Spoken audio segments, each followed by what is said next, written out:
പ്രേക്ഷകൻ ഇപ്പോൾ കൊച്ചിയിൽ നിന്ന് വിളിക്കുന്നുണ്ട്. അദ്ദേഹത്തിന്റെ പേര്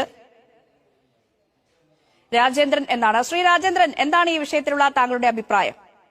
ഈ ഗവൺമെന്റ് ഈ ഫണ്ട് ഇല്ലാതെ ഇത്തരത്തില് വലിയ രീതിയിൽ പ്രഖ്യാപനങ്ങൾ പ്രഖ്യാപിക്കുന്നത് അത് എത്രത്തോളം ഗുണം ചെയ്യും, ഖജനാവിന് ഗുണം ചെയ്യും എന്നുള്ള കാര്യം പരിശോധിക്കണം.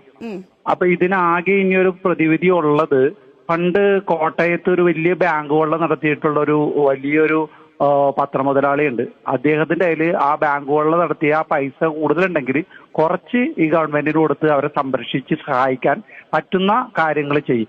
നിങ്ങൾക്ക് നാണമാവൂലേ ഈ ഒരു ചാനൽ ഇതുപോലുള്ള ഒരു ചർച്ച നടത്താനായിട്ട്? ഇത് ഗവൺമെന്റിനെ അനുമോദിക്കുന്നതിന് പകരം ഗവൺമെന്റിനെ മോശക്കാരനാക്കാൻ വേണ്ടിയിട്ട് ഈ പറയുന്ന മോശമാക്കിയിട്ടില്ല. ചോദിച്ചത് ഇത്ര മാത്രമുണ്ട്, സർക്കാരിന്റെ കയ്യിൽ ഫണ്ടുണ്ടോ, എങ്ങനെ പണം കണ്ടെത്തും എന്ന ചോദ്യം മാത്രമാണ് ചോദിച്ചിരിക്കുന്നത്. ആ പൈസ ആളുകൾക്ക് കിട്ടുന്നതിനെ പറ്റി ചർച്ച ചെയ്യും. എത്ര 63 ലക്ഷം കുടുംബങ്ങളുള്ള കണ്ണീരൊപ്പുന്ന ഒരു നിലപാടാണ് ഗവൺമെന്റിന്റേത്. ഇത് ഗവൺമെന്റ് ഇന്നലെ വന്ന് തീരുമാനിച്ചതല്ല.